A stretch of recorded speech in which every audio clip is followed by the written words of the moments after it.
Hi, welcome to Common Bad. Lately, there's this news that is going viral, or more or less viral on the right in the U.S. Is mainly about South Dakota having an unemployment rate lower than pre-pandemic level. So the governor boasts about South Dakota having the best economy in the United States, and it's like their unemployment rate is currently at 3% in December 2020 as opposed to 3.5% the year before. So so that what is significant about this is that South Dakota did not have a mask mandate. They did not have a lockdown. They did not do a lot of the things that other states are doing to contain the virus. Uh, so that piqued my curiosity. You see, um, so is it not locking down and not having all these mandates? That means technically you're almost like ignoring um, the virus. Is it really better? So I did a study, and the truth is, it's stranger than fact. So I wrote this article on my website. This actually I first wrote this in a Facebook group um, that talks about economics and global affairs, and then I reproduced it in on the Common Bad website at commonbad.com. So commonbad.com. So if you're interested to know some of the stuff that I write and uh, some of my views, you can actually go there and take a look. So so so I took a look um, at the South Dakota's data, and then I also went through. So this is the link that I dropped. Um, so I just sort of read, and I will show you some of the links that is relevant. So South Dakota reported 3% unemployment rate in the latest figure that's lower than pre-pandemic levels. So South Dakota never locked down, never shut down businesses, no mask mandates. They also, but however, they have a terrible infection rate of 12,000 cases per 100,000 people. So currently, accumulatively, they already have 107,000 cases, and their population is only like 882,000 people. So we are talking about like 12% infection rate. Uh, so every 10% you meet, at least 1% had already recovered or died. No, if you meet them, they wouldn't die. So yeah, they will have recovered from the from from the virus. So I thought, hmm, weird. So I went to search for a state with similar population numbers, and I found Vermont. So Vermont is very different. Vermont, they did a lot of the things like what Singapore, where I'm from, did. So for their population is lower at 626,000, but they only have 11,000 cases. That's like how much lower? Only 10% of the total numbers in South Dakota, and so the infection rate is only 1.75%. That's actually rather low.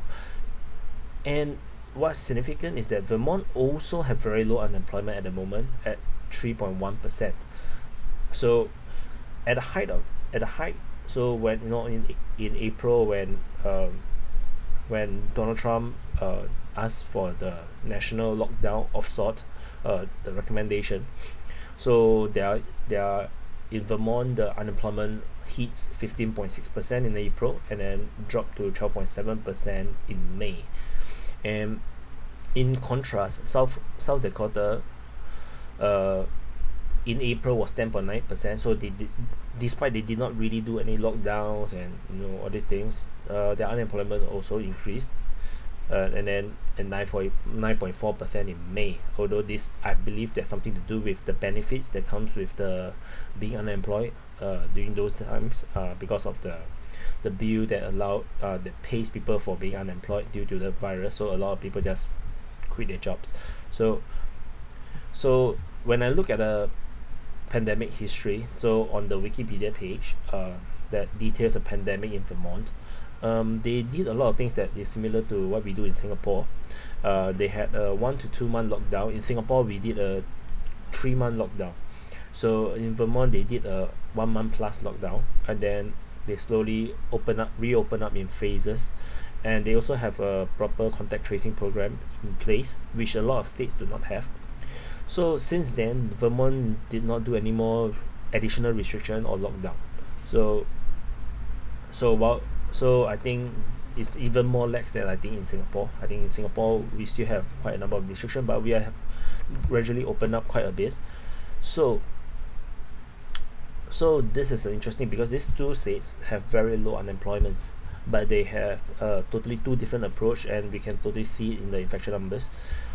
And then so I thought, no, we need to find one more state that is very close to the population numbers, but no, they have a totally different outcome. So then I found Rhode Island. So Rhode Island is very different because the state is very small, but they have a very higher population of 1 million people. So they are a lot more concentrated. So Rhode Island have a full 2 months lockdown. So before they lift the stay-at-home order, so they after that they start to reopen in phases as per recommended by the CDC, and then but then in recent months, around I think October, cases shot up all across USA, and this happened not just within USA, it also happened in Europe. I believe it might be something to do with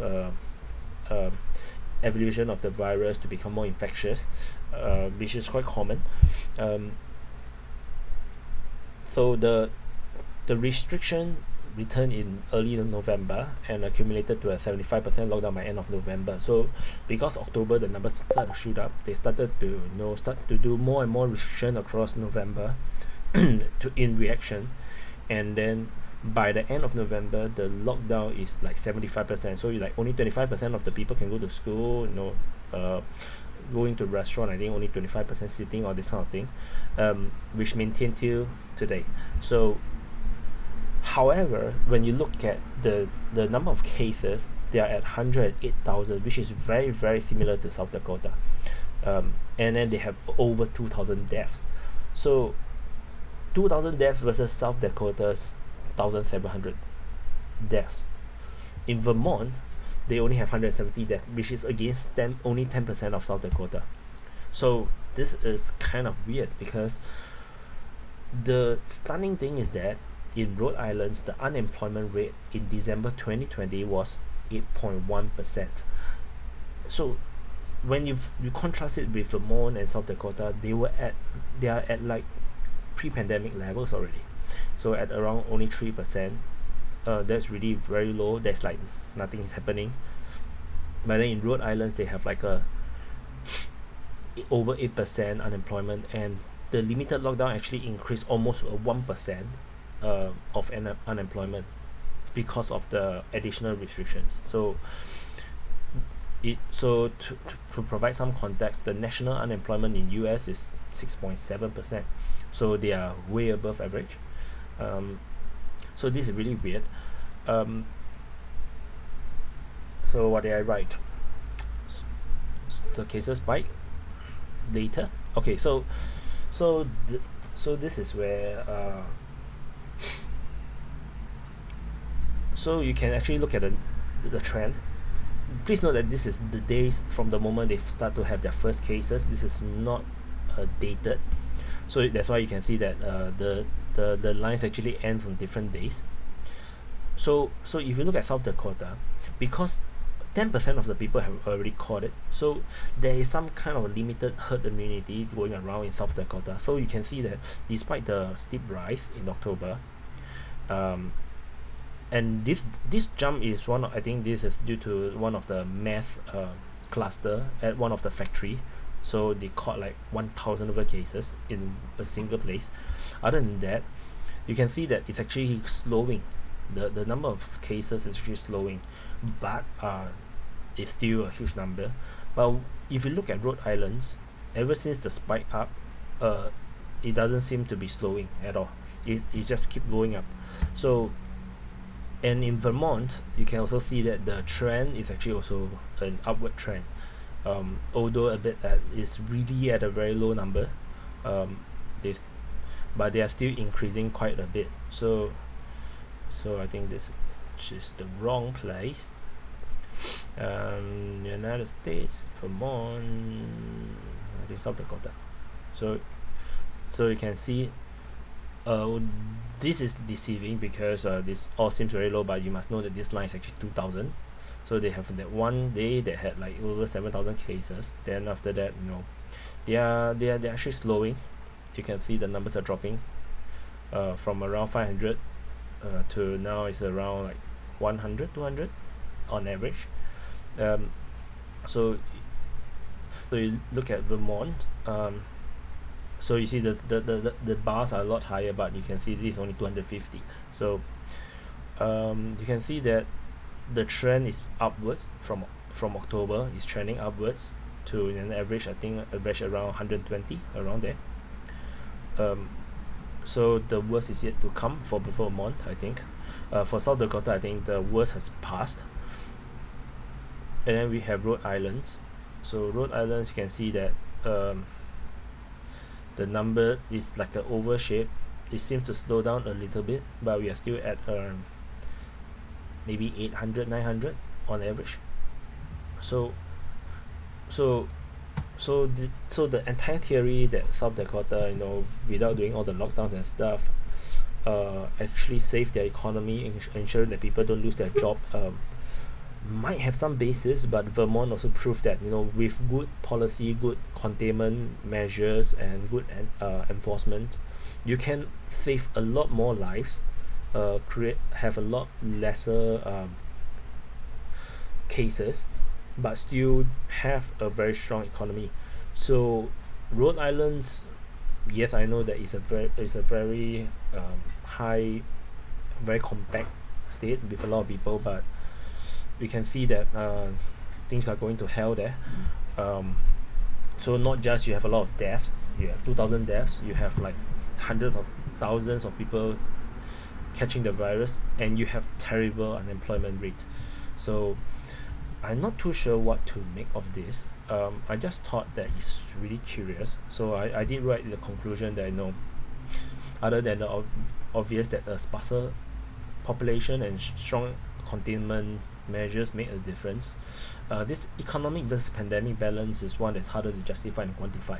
And I really think that people should not push the idea that you should have no containment measures, because South Dakota did it and it worked, but they have 10 times more death than Vermont.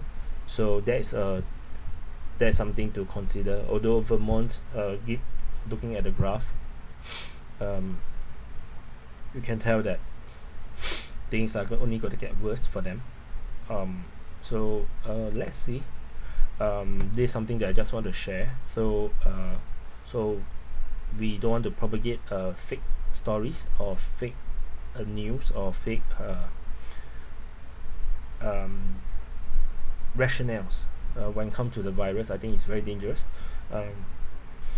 And I also want to emphasize, regarding mask.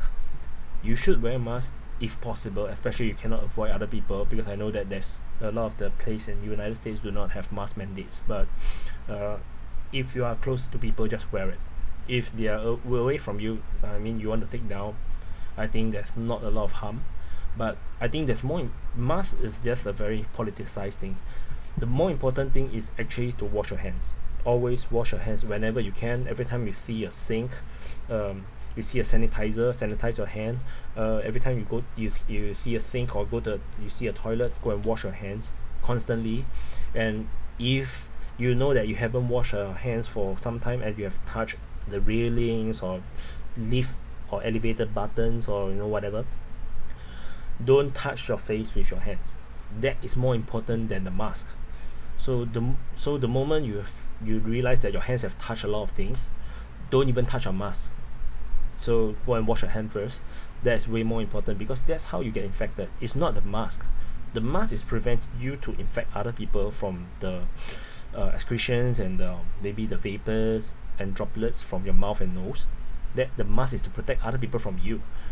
To protect yourself, you have to wash your hands. This is way more important, and I'm seeing so little of it in the US media, and everybody is just talking about, you should have wear a mask, you see you got infected, it's your own fault, you never wear your mask. But I think it's totally wrong. The key is to wash your hands, because if your hands is infected, don't even talk about COVID-19 virus, any sort of bacteria or viruses that have been existing for a while, you just rub your eyes like this, you caught it.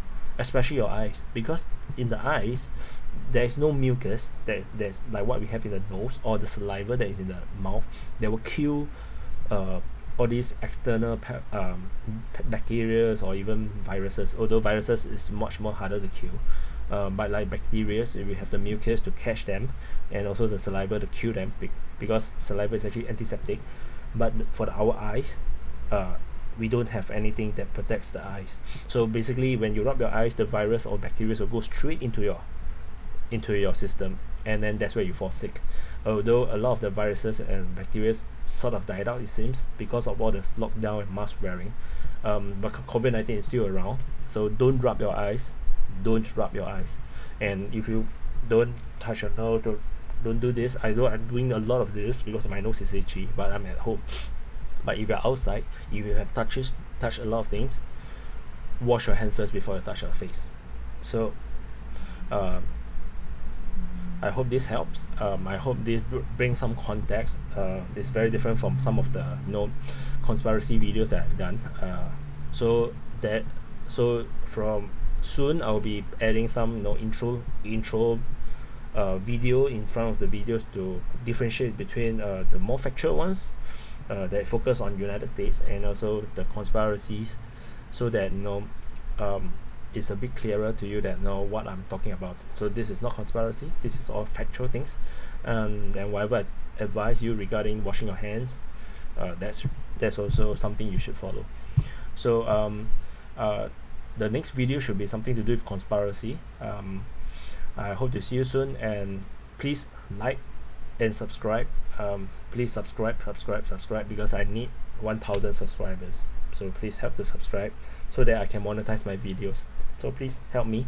And you can also find me in virtually most of the social media platforms now. Just search for Walking Problem. I believe you can find me. So I'll see you soon. Please subscribe. Thanks. Smash it. Thank you.